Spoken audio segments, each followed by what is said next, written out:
বন্ধুরা আইলে খেলা থেকে তো নিয়ে আসলাম।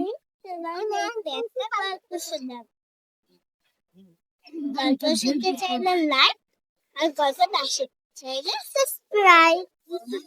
আর গল্প যদি একদম না শুনতে চাও তাহলে লাইক কমেন্ট না আগে খালি কমেন্ট করবে আর লাইক করবে। তো তারপরে স্টার্ট হবে। এক দেশে এক রাজা ছিল। সেই রাজার একটা মেয়েটা তাকে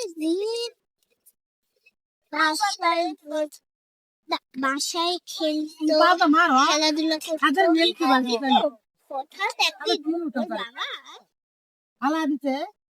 একদিন অফিস থেকে আসার সময় মারা গেল, গাড়ির নিচে চাপা পড়ে মারা গেছে। তারপর আর কি করার,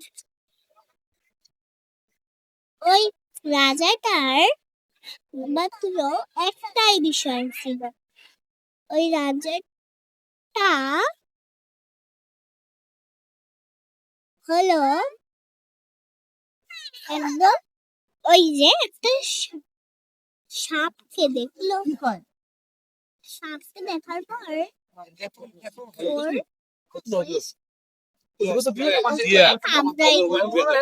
ওর মাইগ্রেনের সমস্যা হলো। যে সমস্যা হলো আর কি করার।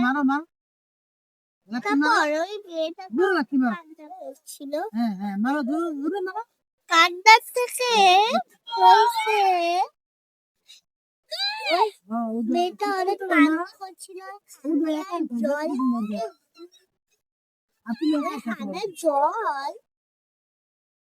সোনার মুদ্রা হয়ে যাচ্ছে।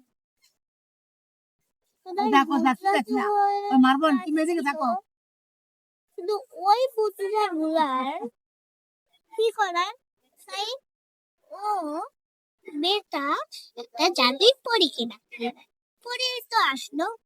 ওর মুদ্রা ওর চোখের জল থাকলে মুদ্রা না ছিল, ওই মুদ্রাটা আবার চোখের জল হয়ে গেল। গল্প শেষ।